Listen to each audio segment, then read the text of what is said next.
All right, well, welcome back.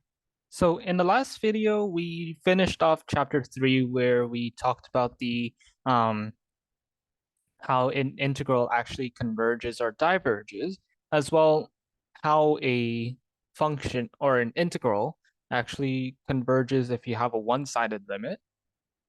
So we had to look at integrals of type 1 proper integrals. So whenever we have this infinity sign, it only converges if the limit as t approaches infinity of the integral from a to t of f of x dx converges. So if it does not converge, then we say that it does not or diverges. So that was of type 1. So that's when we approach infinity. The second type of the improper integrals that we had to look at was one-sided, or basically where the function inside the integrand has the discontinuity at that point. So for example, if we have a function that is discontinuous at b, so for example, say we have a vertical asymptote here, we determine the limit as t approaches, so a from the right, so take this one. So here's a, we determine this area down here. So that was the purpose of this integrals of type 2. And lastly, we also had to look at the comparison test for determining whether functions actually converge or diverge, especially with functions that are actually very hard to integrate and we cannot actually determine. So that's why we use the comparison test to determine whether a function converges or not. All right. So that was the last bit of chapter 3 that we had to look at. So we're basically finished with the entire integration section. So today's section, we're going to be starting a new unit where we're going to be talking about the applications of integration. So first of all, let's start with the area between curves. So let's say, first of all, let's determine the area under the function f of x is e to the power x from x equals to 0 to x equals to 2. So if we try to visualize this, this is going to be given by the graph here. And we want to determine, so this is e to the power of x. And we want to determine from 0 here to 2. So this is this area here. Well, that means we just had to find the integral from 0 to 2 of e to the power of x dx, which still is e to the power of x, but evaluated from 0 to 2. And so that's just going to be e to the power 2 minus 1. Okay, second example. Now let's say we want to determine the area under the graph of g of x is equal to x squared from x equals to 0 to x equals to 2. So similar thing, if we draw the graph of this, we have the parabola that is given by this green curve from 0, so 0 is here, and 2 is over here. So we determine this area here. So this graph is x squared. So we also determine the area of this one. So from 0 to 2 of x squared dx. So that's just going to be 1/3 times x cubed from 0 to 2. And so we would just get 8 over 3 here. Now the question is that we're trying to get at is this one. What is the area between the graphs of x equals to 0 to x is equal to 2? Well, let's try to visualize this. We want to find this area. So if we draw the graph of f of x again, so this is the graph of e to the power of x. And the green graph is going to be the e to the power of x, or x squared graph. So from 0 to 2, say that 2 is over here and 0 is over here. We want to determine what this area is. So technically here, we would actually be having this extra area here. So what we actually want to do is, well, if we have this entire area, so this entire area here is created by e to the power of x. But we don't want this area down here. We only want the one that is above here. So what we could actually do is take the area of e to the power of x and then subtract it by the area under x squared. So that way we could actually get this graph here. So the general purpose here is that, well, we could actually determine the area between curves if we take the function that is above on the region and by the below function. So the above function here, we see that e to the power of x from 0 to 2, and the x squared is going to be the lower function. So the area here then, so area is going to be the integral from 0 to 2 of e to the power of x dx. So that's the area of the upper function minus the area under x squared. So let me make a note here that this is the upper function. And this is the lower function.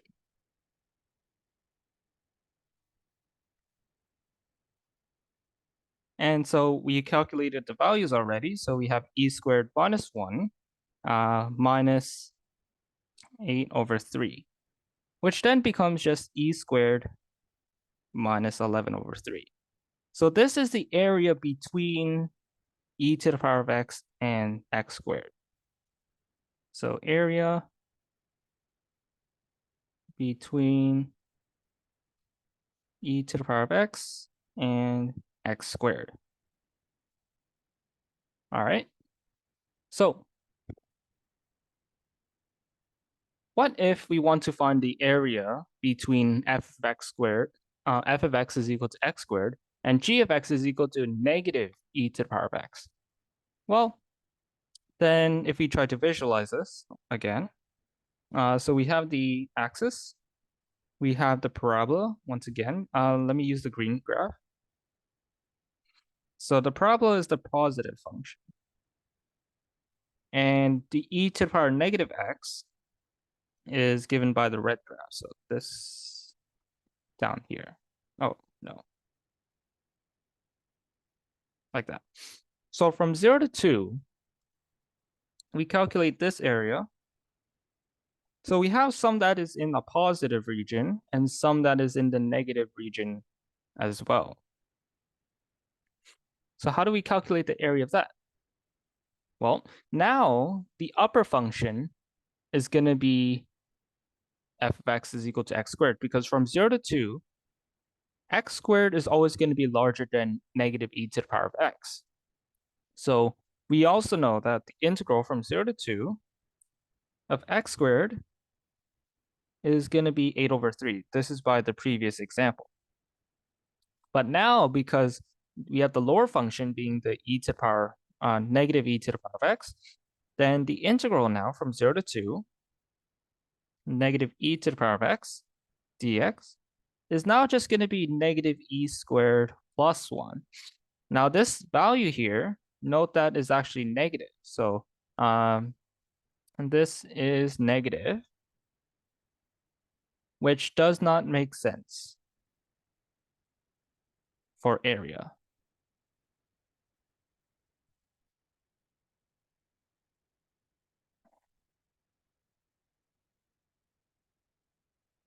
But now, if we take the difference in area from 0 to 2, so we're going to take the upper function minus the lower function of the integral. So we have the two values. So the area between the curves is going to be the integral of the upper function minus the integral of the lower function. And we actually computed each of these values. So this is just going to be 8 over 3 minus, or plus now, e squared minus 1. So that is the area between the curves. So in general, we can determine the area between functions by evaluating the integral. So if we say from integral from a to b, What we want is the upper function minus the lower function.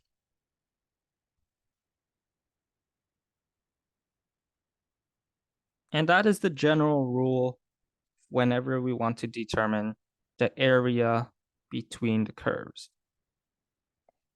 So the key is to figure out what is the upper function in this region.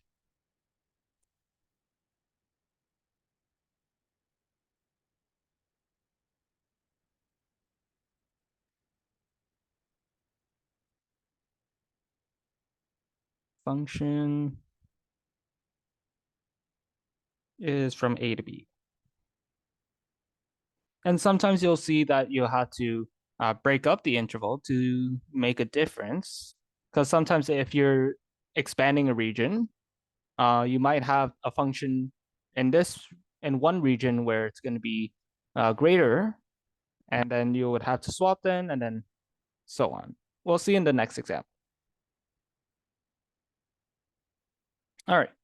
So let's say we want to find out what the area between f of x is equal to sine x and g of x is equal to cos x from 0 to 2 pi. So if we try to sketch the graph of both functions, okay, so here's the axis. So the sine graph looks something like this. And so here is pi over 2. This is pi. This is pi over 3 pi over 2. And this is 2 pi. And then the cos function is similar. Oh, that's not a good graph. I'll try my best to sketch this.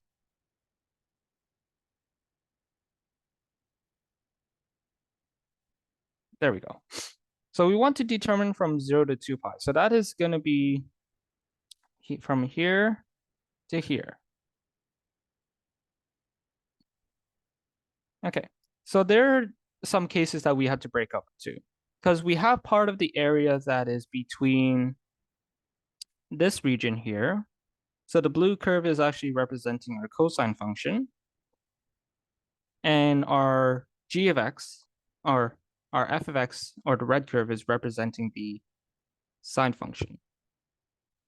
So we have this red area. So we see from 0 to maybe this is going to be pi over 4 here. So this is also a key point. So pi over 4 is a key point that we need to make sure of. And then after pi over 4, we see that, well, we have another area. But now the sine function is larger than the cosine function from pi over 4 to 5 pi over 4. So this region here is 5 pi over 4. And then from 5 pi over 4 to 2 pi, we have that the cos function is larger again. So let's call each of these area 1, area 2, area 3. So this area is A1, this area is A2, and this area is A3.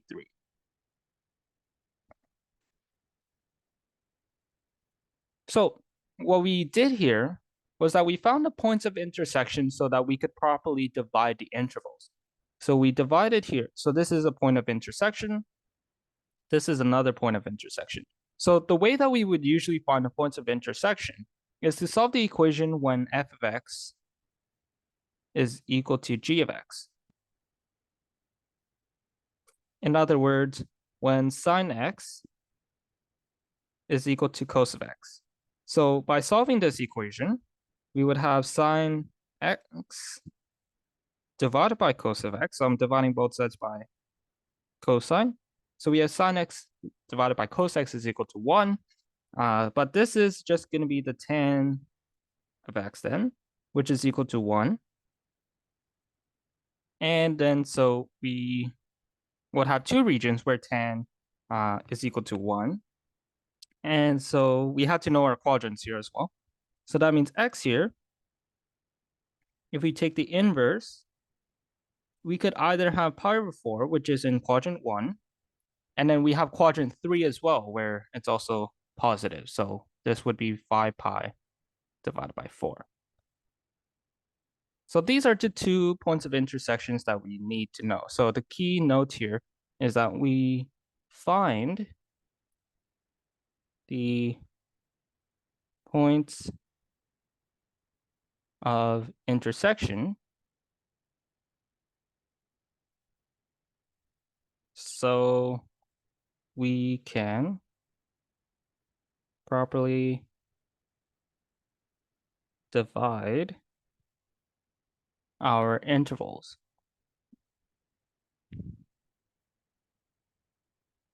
Okay, so now let's find the area of each of them. So let's find area 1 first. Well, area 1 is going to be from 0 to pi over 4. So we're finding this area first.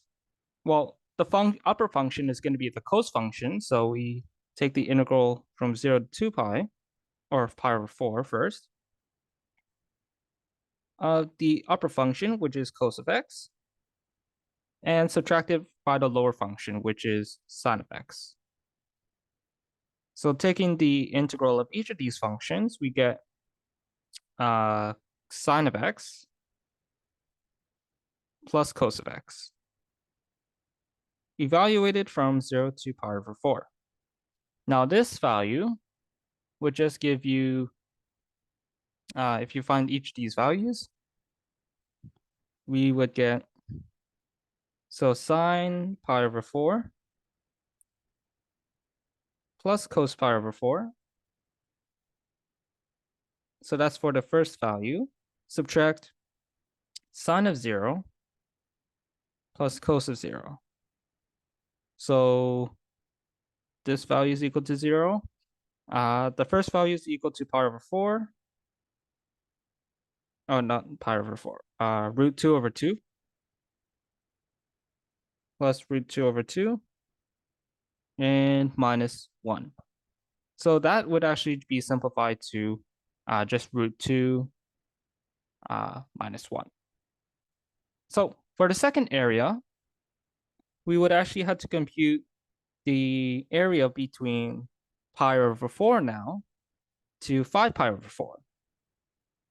And if you do the same integral, so pi over 4 to 5 pi over 4, but now the cosine function or the sine function is actually going to be the upper function. So we take this integral, so the sine x will come first, minus cos of x. And if you calculate this area, you should get approximate, 2 root 2. And then if you calculate the area from 5 pi over 4 to 2 pi, so this function, now we see that the cosine function is actually greater than the sine function. So the sine function would be the second part, lower function. So cosine here minus sine of x d of x. And then you would just calculate the value here. And then you would then have to take the sum of all areas. So A is just A1, A2 plus A3, and you would get the total area here. All right. So when we're dividing when determining the area between graphs, it's easier to find the points of intersection, as I mentioned earlier, so that you can determine which is the upper function in each region. All right. So in certain situations, it is easier to integrate the function with respect to y instead of x. So let's say we want to determine the area enclosed by the functions y is equal to x plus 1 and x is equal to y squared minus 4. So let's say that, so if we sketch the graph of this, so we have y squared minus 4, which looks something like this.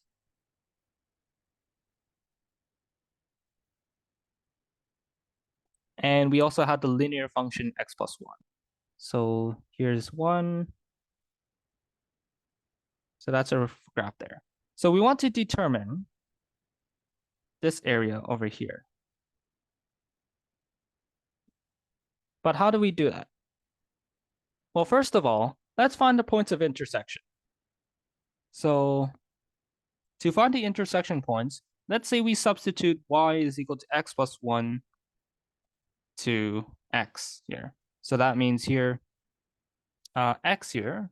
So once we're substituting y is equal to x plus 1 to y squared minus, or x is equal to y squared minus 4, what we have is that, well, x here would then be equal to x squared plus 1, or x plus 1 squared minus 4. So x here, x squared, 2x plus 1 minus 4. So that means x squared, which is equal to, so x plus x minus 3 is equal to 0. So solving this by the quadratic formula, we have two values, being x be -1 plus or minus root 1 plus 12 divided by 2. So that's just going to be root 13 then. And we also have the second value, which is given by, so these are both of our values. So when we say x is equal to the negative version of this, so we're saying that, well, -1 minus root 13 divided by 2, and y is equal to plus 1, and -1 plus root 13 divided by 2 plus 1 are both of the intersection points. So this is when we're taking the negative version. This one's when we're taking the positive version. So the points of intersection then are going to be this point here. So this is when it's the negative, so this one. So y is equal to -1 minus root 13 over 2 plus 1. And this intersection point here is when y is equal to 1 plus root 13, -1 plus root 13 divided by 2 plus 1. And then you would have to find the area between the curves. So you take the upper function, which is going to be this function, but we're actually going to be integrating with respect to x, or with respect to y now. So if we were to solve for x, so say x here now is going to be y minus 1. So that means we're going to take the upper function. So if you try to view the diagram on the y-axis instead, so if you sort of rotate the image, which I'll try, rotate, okay, no. 1 second. So if I rotate, oh, no.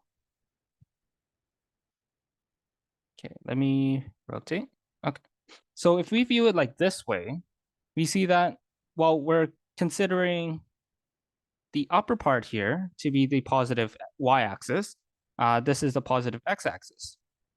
So that means from negative, this is going to be the upper function, and then this is going to be the lower function with respect to y. All right. So now, oh, okay, so let me go back to the regular rotated page.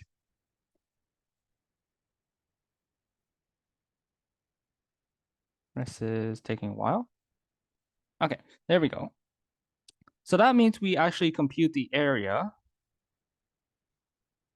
from the points of intersection. So the lower one is going to be with respect to, the bounds are going to be with respect to x. So we're going to have -1. Or you could actually simplify this so that we actually just have y is equal to 1 plus or minus root 13 divided by 2. So if you just add the values, then good. So the lower one is going to be the 1 minus root 13 divided by 2. And 1 plus root 13 divided by 2 is going to be the upper part. All right. So as I said, the upper function with respect to y is going to be this function here, the linear function. So that's going to be the y minus 1. And then the lower function is just going to be the y squared minus 4. So minus y squared minus 4 dx, dy. So now we change the differential here. So it's now going to be with respect to y. And you would just have to simplify this. 1 minus root 13 divided by 2. 1 plus root 13 divided by 2. And this would, you would get y squared, or minus y squared, plus y, and plus 3 dy. And you could compute this. This is not that bad to evaluate. Okay, so that's all for the area between curves. So the next section, we'll be actually having a look at the volume of a function. So let's start by asking, what is the volume of a rectangular box? Well, remember that the volume here of a box is given by this. So we have a length, we have a width, and we have a height. So we calculate the area of the base first, which is the length by the width. So this is the area. So that's the length times the width. And we also multiply by the height. So we get this part here as well. So that would actually give you the volume, right? Well, what about a right circular cylinder? What we have is this region. So this is our cylinder. Here's a radius r. Here's a height. Well, the volume is just going to be the area of the circle. So that's pi r squared. And then multiplied by the height, which is given by h.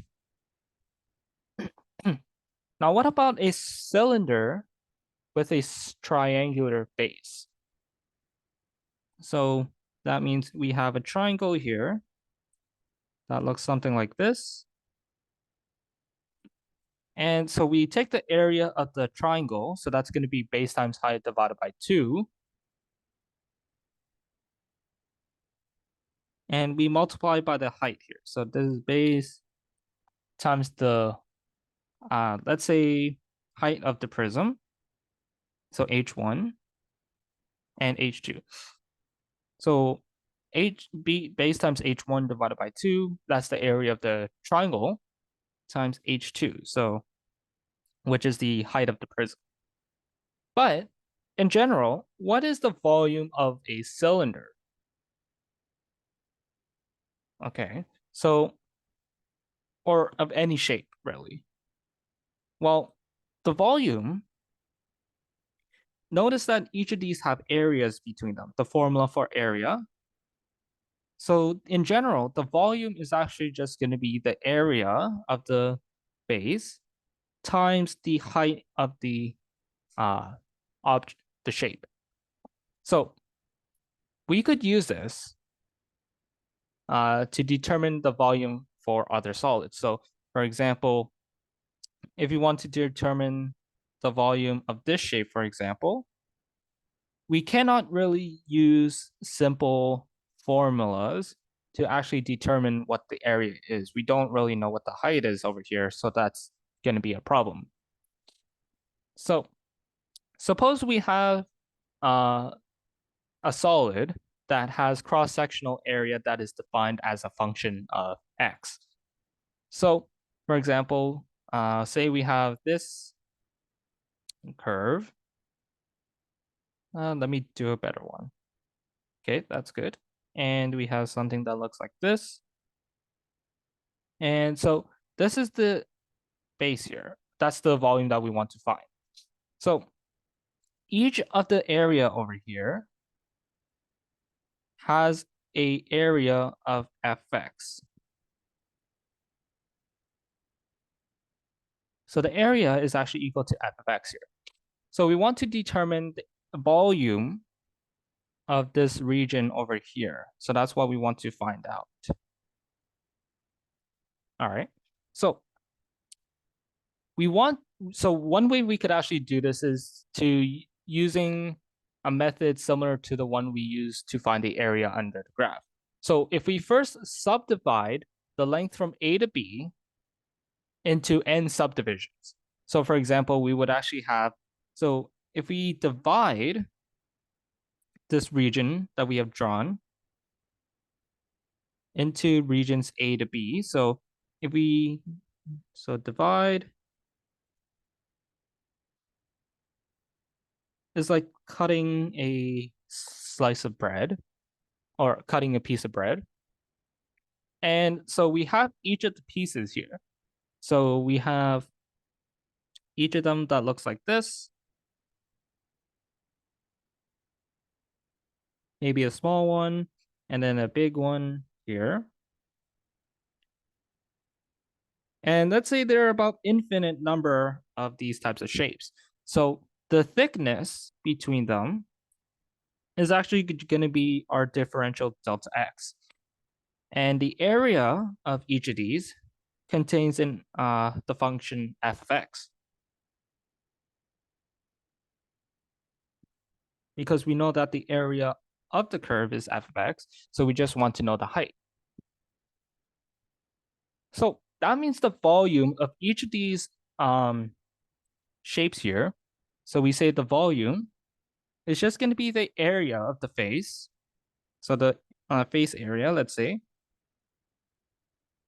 And we multiply by the thickness. So in other words, so if each of the area contains actually equal to fx star, then this would just be f of x star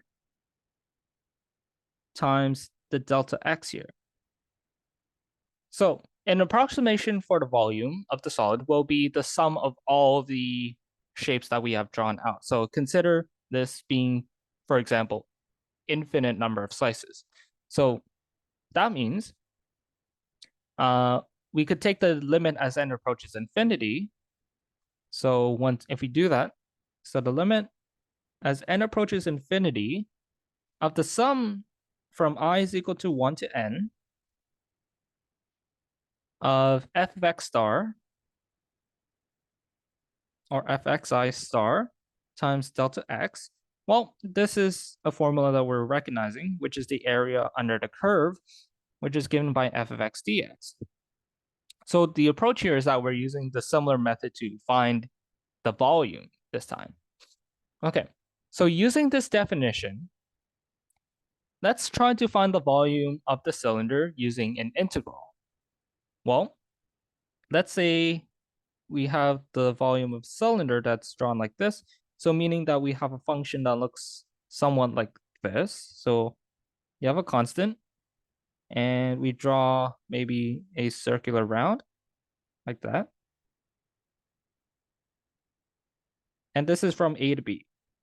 So here's A, here's B. Well, let's say that this value here is going to be R. We know that the area of the volume or area of the cylinder or of a circle here is going to be pi r squared. So this area is the face, which is pi r squared.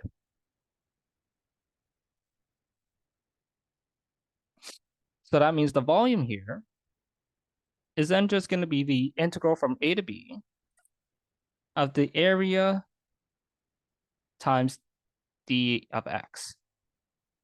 So the area then from A to B of pi r squared dx or pi x squared times dx is then just going to be the b from pi x cubed divided by 3 from A to B. So that would just be pi b cubed divided by 3 minus pi a squared, a cubed divided by 3. So actually, no. Okay, so I messed up. So the area will just stay pi r squared. We just want to know the height of it. So the area is actually just going to be the constant part. So A to B, pi r squared with respect to the x here. So that's a constant. So we have the pi r squared still, because that's a constant. We're treating the area as a constant here. So that's something to keep in mind. So that was the mistake. So pi r squared times the x here now from a to b. So we just have pi r squared times b minus a, which this part over here is actually the height, which is going to be represented by this part here. So that's the height. The b to a is actually the height. So from a to b is the height. Okay. So if we take an area and rotate it about an axis, we would actually have a solid with varying circular cross-sectional area. So for example, if we take the area under the function y is equal to x about the x-axis,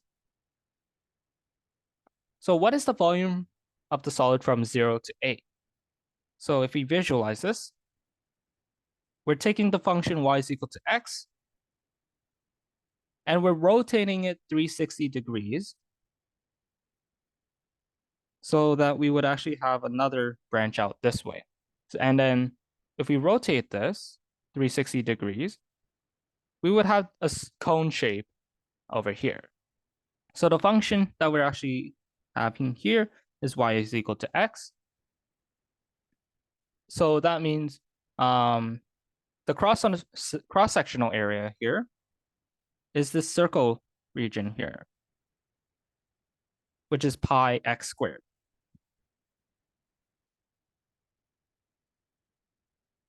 Right? So that means, well, the volume then would just be the integral from 0 to a of pi x squared dx. So now we could actually integrate this. So this is pi x cubed divided by 3 from 0 to a. And so that means the volume of this shape here is actually just going to be pi a cubed divided by 3. So that is the volume of this shape here, which looks like a cone. And yeah, okay. So now let's say we want to find the volume of the solid obtained by rotating the region bounded by y is equal to x cubed, y is equal to 8, and x equals to 0. But this time we want it about the x-axis. So if we visualize this, so let's say that we have the axis drawn. That looks like this. So you have the function x cubed given by this. We also have y is equal to 8. So let's say 8 is over here. And x is equal to 0. So this line. So we have to find all 3 points here. So we take this area, this point here, this point, and this point over here. So this is the one that we want to find out.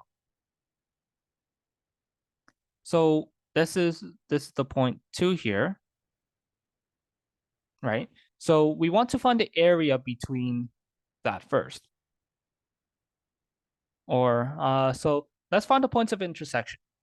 So we have that y is equal to x cubed and y is equal to 8. So if we set those equal, x cubed is equal to 8. So that means x is equal to 2. And obviously excluding the complex numbers for now. So now if we take the integral of the larger cylinder, so the larger cylinder is obviously going to be the constant function. So if I visualize this, so we have this volume. So this is the volume of the cylinder of y is equal to 8. So this is this cylinder.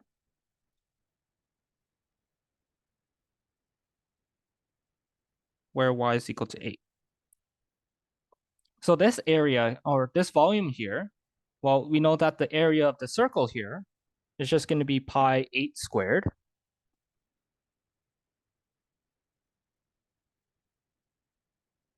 Pi 8 squared, which is just going to be 64 pi. And we also have the area or the volume of the function bounded by x cubed, which is this area over here. So if I visualize this on another line, so I have something that looks like this. So if I draw this and then I rotate it like this,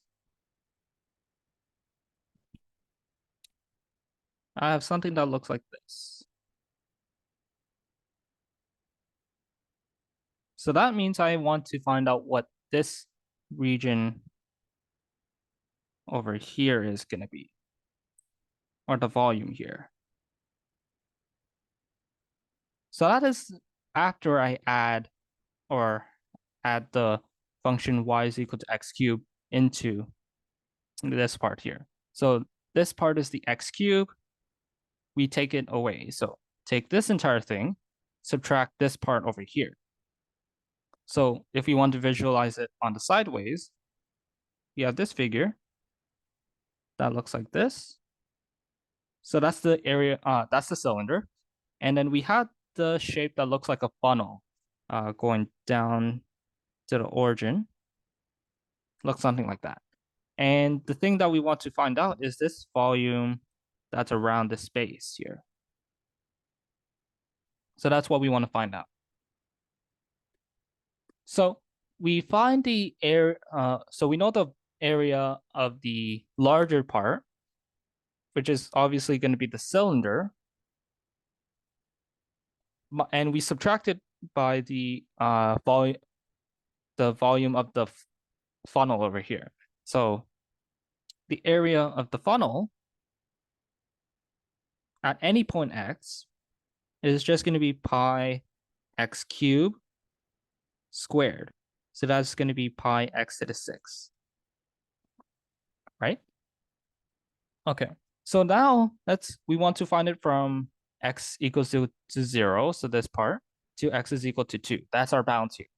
So we do something similar to where we did area between curves. So we take the volume of the function from 0 to 2 of the upper solid, or the larger solid. So larger solid. And we subtract it by the smaller solid with respect to x. So we're talking about the area here. So this is area of the large, and this is the area of the small. So that means, from 0 to 2, the area of the larger, which is 64 pi, and we subtract it by the smaller solid, which is given by the funnel over here, which is pi x to the 6. So subtract pi x 6 with respect to x.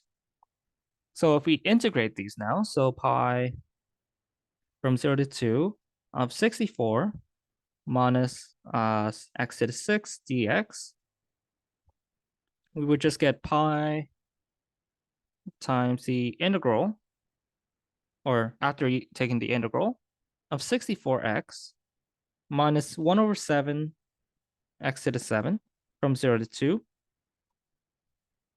And so what we get is just going to be pi times 128 minus 128 divided by 7. And that is the volume between the two solids.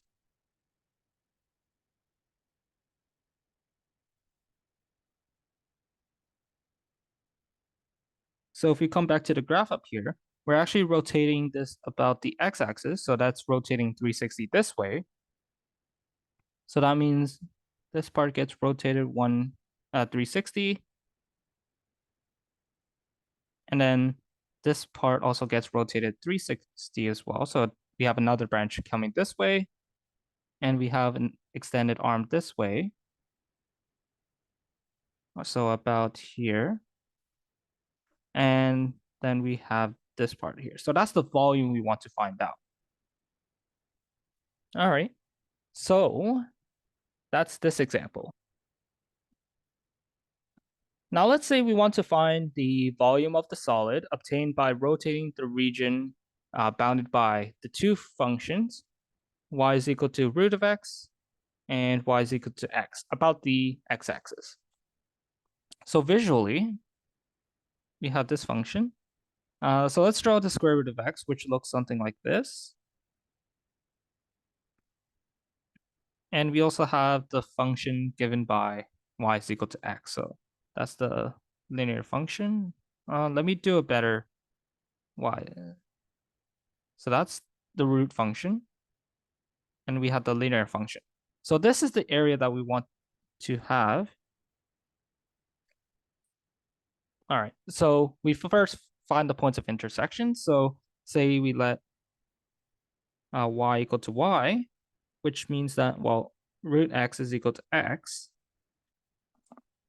Well, if we square both sides, that's going to be x is equal to x squared,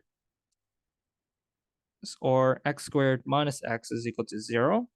So that means x times x minus 1 equal to 0. So the points of intersection are located at x equals to 0 and x is equal to 1. So if we rotate this about the x-axis, once again, so rotate this, so that means I have an arm going through this way. I have that part. Let me draw another curve that looks like that. And I have another line that goes through the point here. So I want to find out this volume over here. And this is the radius. And this is also the radius here. So the one that is shaded in, which is in this region over here, is the volume that I actually want to find. So the outer radius we see here is actually just going to be the root of x. So outer radius is root of x because it's going to be the outer function. So outer function. Or upper function. Let me put it that way instead. And the inner function, or inner radius, is going to be the x, which is the lower function. So one way you could actually visualize this is by drawing two circles, which represents the outer function, and we have the inner function. So if I center this, we actually want to find out what this area is. Or if we view this from the cross section, so we have the radius of the inner or the outer function. So let's call that R1. And we have another radius that we'll call R2, which is this part. So all we just had to do is take the difference so that we could just get this this radius over here, right? Okay, so now we could just go ahead and integrate this. So we have the volume from 0 to 1 of the outer radius, which is root of x, or pi root x squared. So that has to be the area. So pi root x squared minus pi x squared dx. So it's always important to multiply by the square of the function, because here we're dealing with area still. So this is just going to be the pi, this is the radius squared. So this represents the area of the circle, which is given by this part over here, or this part over here, right? And it depends on x. So if we take the integral of this, so I'm taking out the pi, this part is going to be x, so that means the integral here is going to be half x squared. Now this part is going to be x squared, so the integral of that is 1/3 x cubed. And we're evaluating from 0 to 1. So that's just going to be pi times pi over 2, or 1/2, I mean. So 1/2 minus 1/3, which then becomes just pi over 6. So that is the volume of this solid. Okay. So now, what is the volume obtained by rotating the same region, but this time about the line y is equal to 2? So let's try to visualize this. So we still have the figure given by this. Okay, so let me try to visualize this. So let's say this curve is from 0 to 1. And we know that these are the points of intersection. And we also had the line from 0 to 1 as well. And we want to rotate it about the line y is equal to 2 now, and not the x-axis. So let me use a different color. So let's say here is 2 now. Okay, so if I actually move this down here and extend the line a little, and we have, if we mirror this a little, so we have this part and we have this part over here. So what this actually looks like, if we mirror this, we have the curve here, and then we have the line through here. And we actually want to determine this area, this volume that's created here. So we have this part, and we have this part as well. So that is the volume we want to find out. So this is rotating about the line y is equal to 2. So the volume that we actually want to find out is this one over here. So if I shade this in, this is the one we want to find out. All right. So let's see. What is the outer radius here? Well, the outer radius is going to be the linear function this time. So now, since it's obviously going to be shifted by 2 units up, so that means the radius is going to be 2 minus x. So the radius of the outer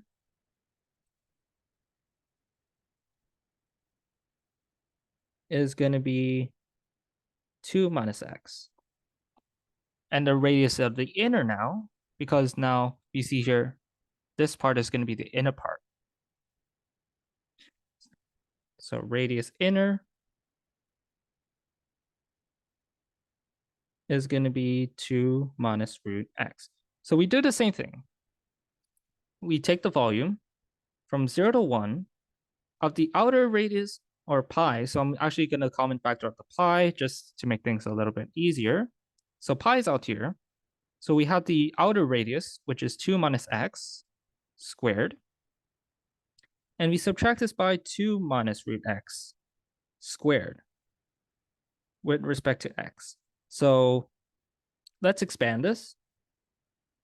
So we have 4 minus 4x plus x squared minus 4 minus 2 root x plus x dx.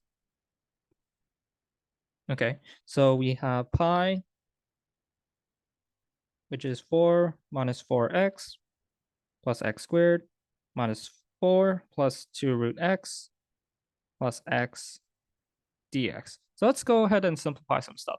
So we could write this as pi times the integral from 0 to 1 of x squared minus 5x plus 4 root x. 2 times, yeah, so this should actually be 4. And yeah, now we could actually go ahead and integrate this. So let's go ahead. So we have pi. So the integral of x cubed is a third x cubed. The integral of 5x is 5 over 2x squared. And the integral of 4 times root x would just be 8 over 3x 3 over 2 from 0 to 1. And so we could just evaluate this at 1 because the 1 at 0, all the terms are just going to go to 0. So we have 1/3 minus 5 over 2 plus 8/3, which is then going to simplify to just pi over 2. So that is the area, or that is the volume of this solid here. So now we have that this is going to be the outer, and then the root x is going to be the inner part. So it's always best to actually be able to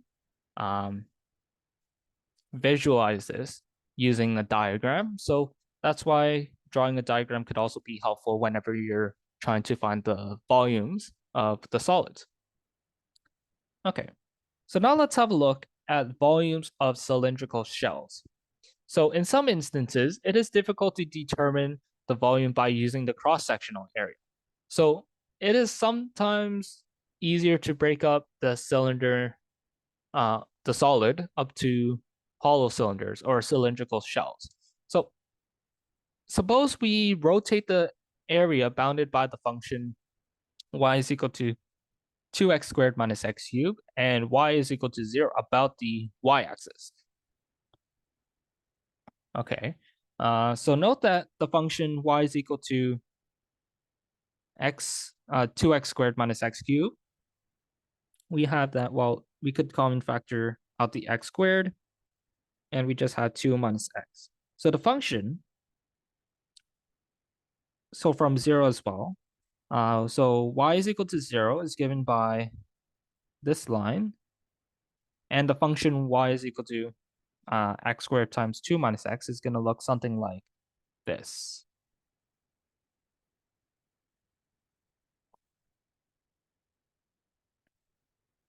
Oh, okay, so that's what we have. So we have the area that is given by this darker blue curve or shaded area. And so if we rotate this about the y-axis, it would look something like this. And I'll try my best to not mess up. So the hollow cylinder would actually come around when we rotate this about the y-axis, and so that we would actually have as many rotations around the y-axis as possible. So we have this part. So this is the part that we're actually interested in. So that's the hollow part. So we can break this up into cylindrical shells with radius delta r, or with delta r. So for example, if we take this area or the shape,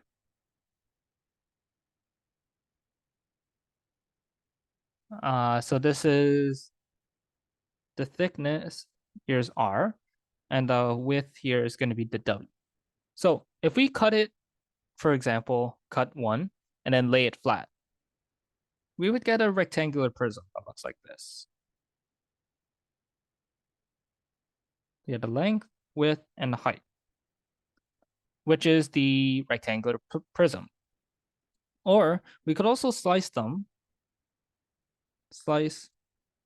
and so that we have maybe a ring here, and we have a second ring that's maybe a little bit thicker, and maybe a third ring that looks much thicker than the first one. So if we keep on placing them into each other, so place them inside,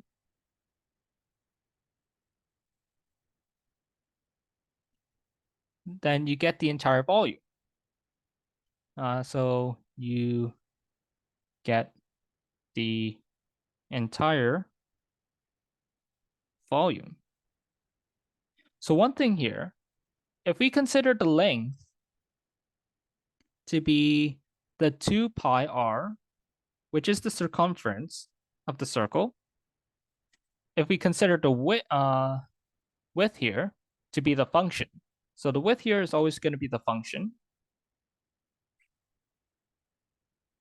and the height here then is just going to be the differential delta r, or equal to delta x. So that means I could also change the length here to 2 pi x. All right. So then the volume of each cylindrical shell can be then given as, so if we take the function up here, so we have the volume equal to 2x squared minus x cubed multiplied by 2 pi x delta x. Now, if we add up all the shells as and find a limit as the number of shells approaches infinity, so that means we have the volume, which is equal to the limit as n approaches infinity of the number of shells from I is equal to 1 of all the volumes that we have. So that means, so each vi, we have the limit as n approaches infinity of the sum of 2xi squared minus xi cubed 2 pi x I delta x. So that is also the same as saying the integral from 0 to 2 of 2x squared minus x cubed times 2 pi x dx. Or if we calculate this, this is the integral from 0 to 2 of 2x cubed, yep, minus x to the 4th times d of x. And then the work here would just be all the same. So in general,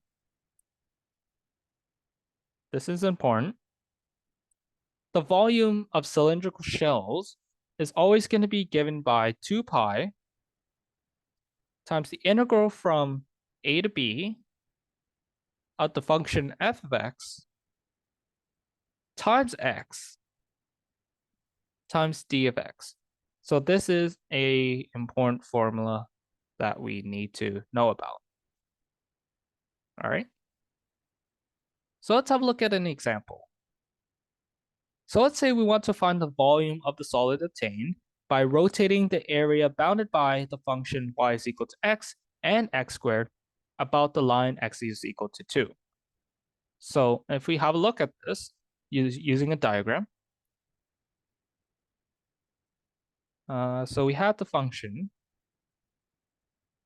given by y is equal to x, so that's the function. And we have the x squared. So that is given by this part. And we are rotating it about the line x is equal to 2. So let's say this is the line that we're rotating it. So that means we had this region over here, which I'll try to extend. So it looks something like this. And then we had this. We had the linear function going down. And then we have this area here. So we want to find the volume of this region over here.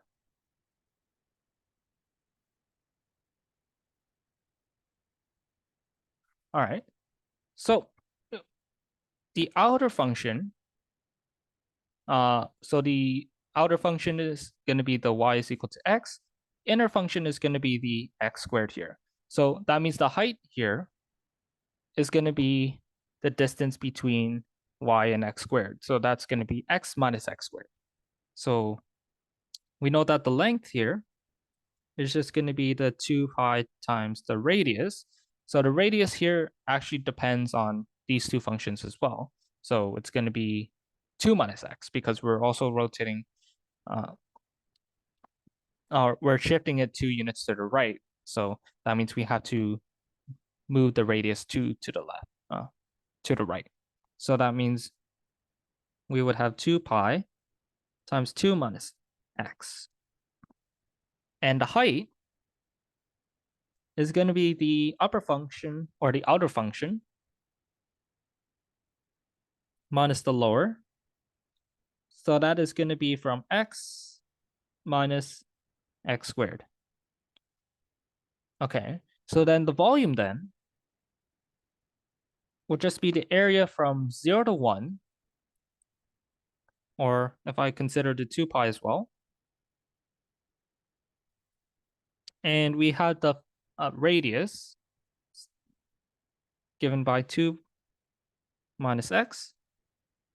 And we multiply by the function x minus x squared, which is the height.